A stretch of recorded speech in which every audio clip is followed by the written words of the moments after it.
नमस्ते, यहाँहरूलाई हार्दिक स्वागत छ। यति बेला हामी बागलुङको कलकोट नगरपालिकाको वडा नम्बर 5 हरिचौरमा छौँ। यो बागलुङ जिल्लाको पुरानो सदरमुकाम समेत हो र पुरानो सदरमुकाममा एउटा प्रख्यात दरबार छ, गलकोट दरबार। गलकोट दरबार पछिल्लो समय धेरै पर्यटकहरूको रोजाइमा पर्ने गरेको छ। यहाँदेखि मध्य पहाडी लोकमार्ग हुँदै लामो दूरीका यात्रा गर्ने पर्यटकहरू पनि यो गलकोट दरबारमा आउने गर्नुहुन्छ। र यो गलकोट दरबारको आज इतिहास र वर्तमानको विषयमा छोटो कुराकानीको लागि म तत्कालीन गलकोट दरबारका अन्तिम राजा भरत बम मल्लका पनाति मन्जेस बम मल्लसँग कुराकानी गर्दछु। स्वागत छ। धन्यवाद। हामी गलकोट दरबारको प्राङ्गणमा तपाईँसँग यसरी अन्तर्वार्ता गर्न पाइरहेका छौँ, कस्तो लाग्छ? सर्वप्रथम त गलकोट दरबारमा तपाईँहरूलाई सम्पूर्ण टिमलाई स्वागत छ र खुसी लागेको छ। पर्यटक आइदिनु भयो र सानो मेरा खनाइहरू राख्ने मौका दिनुहुन्छ, त्यसको लागि फेरि धन्यवाद। सुरुवातमा थोरै यो गलकोट दरबारको इतिहासको बारेमा बुझाउँ।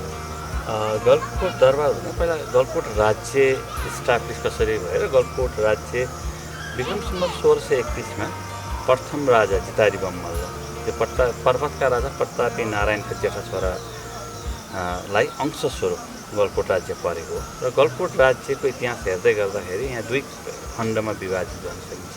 पहिलो खण्ड स्वतन्त्र गलकोट राज्य। स्वतन्त्र गलकोट राज्य 1631देखि 1844 आश्रमसम्म हामीले मान्छौँ भने, अर्को एकीकरण पश्चात राज्य रौटा अन्तर्गतको राज्य, जहाँ स्वतन्त्र हुँदाखेरि 10वटा राजाले स्वतन्त्र राजाको रूपमा हैसियतमा राज्य गर्नुभएको थियो भने त्यस पश्चात एकीकरण राज्य रौटा उन्मूलन हुँदासम्म नेपाल एकीकरण नेपाल राज्यको अन्तर्गत भएर 5वटा राजाले राज्य गर्नुभएको। त्यस कारणले हामीले यो गलकोट राज्यमा 15वटा राजाको इतिहास छ वंशावलीमा। तपाईँ चाहिँ अहिले पनातिको रूपमा हुनुहुन्छ, तत्कालीन राजा। हजुर। यो गलकोट दरबार चाहिँ कसरी गलकोट नाम भयो होला भन्नेसँग यहाँलाई केही जानकारी छ? यो के हो भन्दा जितारी बम मल्लले जब पर्वतबाट आउँदै गर्दाखेरि यो गलकोट नगरपालिका वार्ड नम्बर 3 यहाँबाट पनि देखिन्छ, गोलो छ, त्यो टोपी जस्तो गोलो, खास यो गोलो कोट हो, गलकोट होइन। यो गोलो कोटबाट अपभ्रंश भएर गलकोट भयो। त्यस कारणले यो राज्य नै पछि नै गलकोट भयो। तर साथ यो चाहिँ गोलो कोट घर गोलो भएको हुनाले गोलो भयो। अहिले चाहिँ यहाँहरूले यो पर्यटकको हबको रूपमा पनि विकास भइरहेको छ, तपाईँलाई कस्तो लागिरहेछ? यो अहिले मध्य पहाडी राजमार्ग आइसकेपछि र यो गलकोटको इतिहासको अलिकता हामीले प्रसार र यहाँ पर्यटन दृष्टिकोणले यो महत्त्वपूर्ण छ भन्ने हामीले अलिकता केही हदसम्म हामीले प्रचार गरिसकेपछि र यो अहिले यातायातको पनि एउटा सुविधा भइसकेपछि आन्तरिक पर्यटकहरू र बाह्य पर्यटकहरू धेरै आउने क्रम छ र इतिहास बुझ्न धेरै खोज्नु पनि हुन्छ। र हामीले अहिले यो द्वन्द्वकालमा यो धेरै जीर्ण थियो र हामीले अहिले पुनर्संरचना गर्ने प्रयास गरिरहेका छौँ र यो स्थितिमा आइरहेको छ र निकट भविष्यमा हामीले अझ यसलाई संरक्षण गरेर यो पुर्खाले दिएको इतिहास भविष्यलाई पनि हामी हस्तान्तरण गर्न सकौँ भन्ने हामीलाई त्यो एउटा उद्देश्यले हामीले यसलाई संरक्षण गर्ने कोसिस गरिरहेको कहाँसम्म सफल हुन्छ। बिचमा त यो जीर्ण अवस्थामै थियो। हजुर।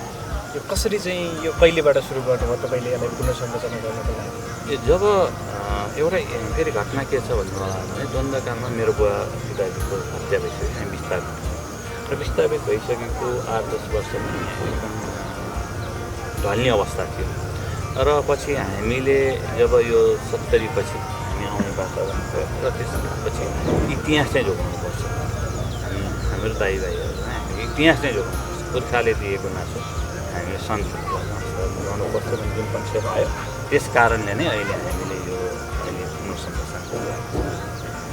अब यो पछिल्लो क्रममा चाहिँ जस्तो यो एउटा महत्त्व बोकेको ऐतिहासिक यो दरबार जस्तो व्यक्तिको रूपमा त तपाईँ हुनुहुन्छ, तपाईँ हुन त पनातिको रूपमा त हुनुहुन्छ, यद्यपि यो चाहिँ राज्यले नै संरक्षण गर्नुपर्छ, यो चाहिँ ऐतिहासिक स्थानभित्र रेस्टुरेन्ट चलायो भन्ने पनि छ, तपाईँले त्यहाँ रेस्टुरेन्ट पनि खोलिराख्नु भएको छ। खास के हुन्छ अब यो रेस्टुरेन्ट तपाईँ निरन्तर गरिराख्नुहुन्छ, राज्यले चाहिँ यसलाई पनि केही भन्नु भएको छैन कि होइन, यो कसरी जाने हो? भने यस्तो यो के हो भन्दाखेरि राज्यले हामीलाई 0 आजसम्म कुनै पनि वस्तु दिएको छैन, पहिलो कुरा। र अर्को कुरा हजुरलाई के निवेदन गर्न चाहन्छु, जुन गोलोकोट छ, राजा भरतबम्मल 86 नम्बर हिजो तत्कालीन 15 सालको 86 नम्बरको एमपी जसले राज्य रोड उन्मूलन गर्नुपर्छ भन्ने प्रस्ताव आएको, उहाँले नै यो ऐतिहासिक भूमि चाहिँ राज्यलाई दिनुपर्छ भनेर पुरातात्विक विभाग नेपाल सरकारलाई करिब 150 रोपनी जग्गा हाम्रो पुर्खाहरूले नेपाल गभर्मेन्टमा हस्तान्तरण गरिसकेको छ। र आजसम्म त्यहाँ एक लगानी संरक्षण केही पनि भएको छैन। यो नितान्त निजी अवस्थामा छ। तर निजी भन्दै गर्दा म पनि गैर जिम्मेवारी भएर मैले त्यो आफ्नो तरिकाले पनि यो पनि इतिहास बोकेको धरातल हो। र हजुरले जुन तरिकाले भन्नुभएको छ, यो हामीले गलकोटको राज्यको र दरबारको इतिहास बिग्रिने, धार्मिक सांस्कृतिक रूपमा हामी कुनै पनि त्यसमा दखल पुग्ने गरेर गरेको छैन। तपाईँले जुन कुरा उठाउनु भएको छ त्यो हिजो गाई गोरु राख्ने गोठ र घोडा बान्ने तबेला हो, र अर्को धनसार घर जुन अहिले तपाईँले रेस्टुरेन्ट चलाएको ठाउँ चाहिँ थियो। र त्यहाँ के भन्नु होला, संरक्षण गर्न आर्थिक रूपमा र यहाँ बस्ने मानिसहरूलाई पनि केही पेसागत रूपमा उहाँलाई प्लस पोइन्ट हुन हाम्रै दाजुभाइका केही भाइहरू दाजुभाइहरूले उहाँले हामीले तपाईँले पुनर्संरचना गरिदिनुहोस्, तपाईँहरू सधैँ आउनु सक्नुहुन्न र हामीले हेरिदिन्छौँ भने बापत हामी थियो। र एउटा कुरा के स्मरण गराउन चाह्यो भने दरबारको ऐतिहासिकता पुरातात्विक रूपमा, धार्मिक रूपमा र सांस्कृतिक रूपमा हामीले दरबारभित्र एक चिज पनि हामीले केही युज गर्न दिएको छैन। र त्यो जुन गोठ हो, गोठलाई मात्र उहाँहरूले युज गर्नु। यो जस्तो राज्यले यसमा लगानी गरोस्, राज्यले चाहिँ यसको पनि अब अलिकति ओनरसिप लियोस् भन्ने तपाईँले लाग्छ कि लाग्छ? त्यो चाहिँ ओनरसिप गरोस् लियोस् भन्ने त हामीलाई लाग्छ। तर हामीले लाग्छ भन्ने दिएका चिजहरू पहिला संरक्षण गरिदियोस् के। जस्तो गोलोकोटको यो दरबारभन्दा त्योभन्दा पनि अझ पुरातात्विक, अझ महत्त्व पुगेको गोलोकोट छ। गोलोकोट आज लगभग 1631देखि संरक्षण दिइसकेको, 1631मा रहेका अवशेषहरू, त्यहाँ भएका पुराना संरचनाहरू आज संरक्षण भएन। हाम्रो गुनासो के हो भने पहिला हामीले दिएका चिज संरक्षण गरिदियोस्, हामीले दिएका चिजहरू संरक्षण गऱ्यो भने हामीलाई पनि केही विश्वास दिलाइदियोस् भने त्यो नेपाल गभर्मेन्टले, स्थानीय सरकारले संरक्षण गर्दो रहेछ है, भोलि यो पनि हामीलाई दिन संरक्षण गर्छ भन्ने हामीलाई अनुभूति भयो भने दिने।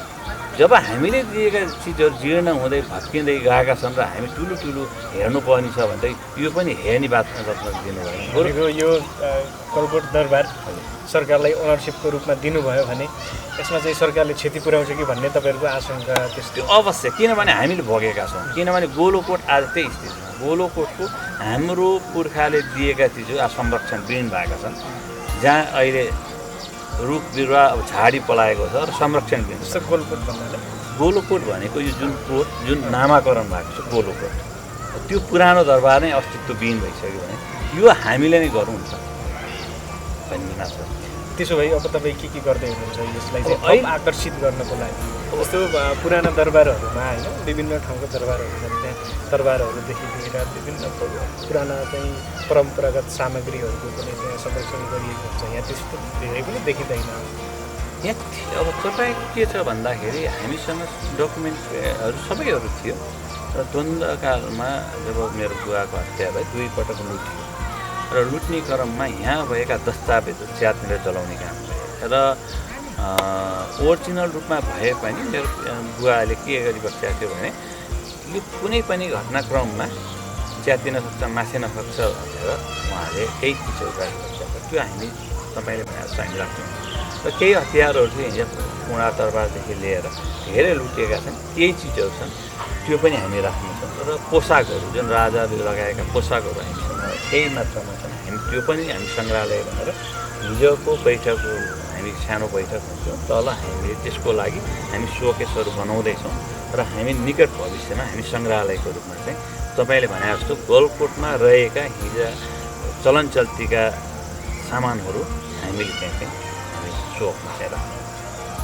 दर्शकहरूलाई दर्शकहरूलाई के जानकारी गराउनुहोस् भन्दा जस्तो दरबारमा आइसकेपछि हेर्न नछुट्याउने यहाँको इतिहास बुझ्न नछुट्याउने कुराहरू के हुन सक्छ? दरबारमा यो दरबारभित्र चाहिँ बढी धार्मिक र न्यायिकमा छ। जस्तो यहाँको आउँदा तपाईँले दक्षिण गेटतिर चाहिँ यहाँको एउटा ठुलो ढुङ्गा छ जहाँ हिजो सामान्य जग्गा जग्गा सामान्य फौजदारी बाहेकको न्यायालय त्यहाँ हुन्थ्यो। यहाँ मौलो जुन हामी खड्ग पूजा गर्ने मौलो नारायण शीतल पार्टी दरबार भयो, उता पोखरी यहाँको विविध राजा बसेको यहाँ भनेर मानिन्छ।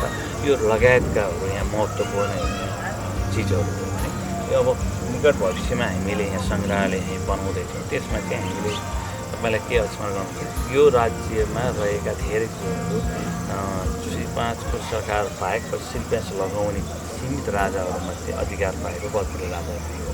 हामी त्यो सबै हामी उपलब्ध भएको हामी सबै चिजको ध्यान दिन्छौँ र यो चाहिँ यहाँको महत्त्वपूर्ण चिजहरू नै छ।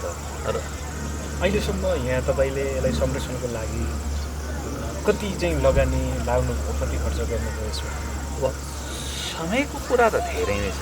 किन भन्दाखेरि हामी अध्ययन पनि गर्नु थियो इतिहासलाई संरक्षण गर्ने भन्दै गर्दा इतिहासका कुनै पानाहरू मेट्दैन हुँदैन। हामीले समय धेरै लागेको छ र लगानीको कुरा त हामीले त्यसरी हामीले उत्तर गरेको छैनौँ। हिसाब चाहिँ ठ्याक्कै डेटा त राखेको छैनौँ। करिब 1+ त हामीले आज 1 करोडभन्दा बढी चाहिँ हामीले इन्भेस्ट गरिसकेका छौँ। तर इतिहास बचाउनलाई त्यो चाहिँ ठुलो तपाईँ व्यक्तिगत रूपमा मात्रै हजुर हामी यो पारिवारिक व्यक्तिगत रूपमा हामीले गरेका छौँ। अब यसमा चाहिँ थप आकर्षणको लागि दर्शकहरूलाई सङ्ग्रहालय राख्ने कुरा यहाँले जानकारी गर्छ। कस्तो कस्तो सङ्ग्रहालयको लागि तपाईँले चाहिँ भिजन होइन, हाम्रो 2-3वटा चिज हामीलाई बढी फोकस गर्दैछौँ। एउटा चाहिँ ऐतिहासिक पुरातात्विक रूपमा हिजोका यो गलकोट दरबार भने गलकोट राज्यमा हिजो जस्तो कुन पोसाक लगाइन्थ्यो, कुन बाजा बजाइन्थ्यो, कल्चर कस्तो थियो, हामी त्यो एउटा राख्छौँ। हिजो पाइने हिजो यहाँको पुरा सामानहरू जति उपलब्धहरू छन् हिजो लुटिए र बाँकिरहेका सामानहरू र हिजो हामीले जस्तो लाइटकै कुरा हिजो हामीले डेभलपमेन्ट हुँदै गर्दा परिमार्जित हुँदै भएका वस्तुहरूका कुराहरू र यहाँ भएका धेरै यो सोसाइटी भने हिजो मगर छेत्री बाहुन ठकुर मिलेर बनेको समाज हो। यहाँ सोरठी पनि गाइन्छ, सिस्नोपल्लीदेखि लिएर यहाँ भुसपल्लीदेखि धेरै सांस्कृतिक पनि एउटा कल्चर बोकेको ठाउँ हो। तपाईँ यही ठाउँ हेर्नुहुन्छ सती घाटु छ, यही ठाउँमा सिस्नोपल्ली छ, यही ठाउँमा बौद्ध स्तूपा छ। हामी धेरै सांस्कृतिक धार्मिक विविधताले बाँधिएका छौँ। त्यस कारणले भएसम्म हामी यो दरबार मात्र होइन विभिन्न जनजातिहरूका पनि हामीले सामग्री राख्ने हाम्रो प्रयास हुनेछ। हुन्छ, हामी लगभग अन्तिम आइपुगेका छौँ। तपाईँ चाहिँ पोलिटिकल क्षेत्रमा पनि अगाडि नै हुनुहुन्छ, एउटा राज परिवारको पनातीको रूपमा पनि तपाईँ हुनुहुन्छ। राजा फर्काउने अभियानमा चाहिँ तपाईँ हुनुहुन्न। यो राजा फर्काउने अभियानमा एउटा कुरा म चाहिँ के अनुरोध गर्छु भनेदेखिलाई अभिभावक चाहिँ चाहिन्छ। अभियान भन्दा के भन्दा यो राष्ट्रमा जुन तरिकाले गणतन्त्र आइसक्यो आज 23 दिन आज गणतन्त्रको आज 19औँ स्थापना कालमा आउनु भएको छ। के भन्दा जुन उद्देश्यले पब्लिकले हिजो जुन तरिकाले राष्ट्र संस्था हटाउने काम भएको थियो त्यो अनुरूप त काम भएको जस्तो मलाई चाहिँ त्यस कारण अभिभावक चाहिँ चाहिन्छ। राष्ट्र संस्था चाहिँ अपरिहार्य हो कि जस्तो चाहिँ लाग्छ।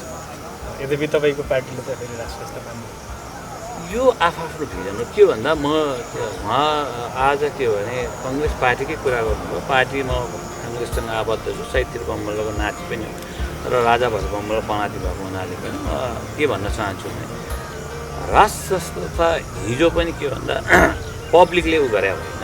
त्यस कारणले राष्ट्र संस्था हिजो राजा आफै मलाई किन एउटा रेस्पेक्ट किन राख्छ भने राजा जेठ 19मा जब यो राजगद्दी त्याग्दै गर्दाखेरिका बोलेका आज त्यो मर्महरू साँच्चै भने सान्दर्भिक लाग्छ। म चाहिँ एकदम रेस्पेक्ट गर्छु र धेरै नेताहरू आज 5 वर्षको कुर्सी छोड्नखेरि हुन्छ। यो 200-250 वर्षको इतिहास उहाँले जसरी एउटा जनताको नासो जनतालाई भनेर जुन शब्द ले एउटा रात गद्दी त्यागेर गइबक्स्यो त्यो चाहिँ दिल चाहिँ ठुलै चाहिन्छ। त्यस कारणले अभिभावक चाहिँ यो राष्ट्रलाई चाहिँ चाहिन्छ जस्तो लाग्छ। हस्, यहाँले समय दिनुभयो, धेरै धेरै धन्यवाद। मेरा केही भनाइहरू राख्ने मौका दिनुभयो, यसको लागि पनि धेरै धेरै थ्याङ्क यू।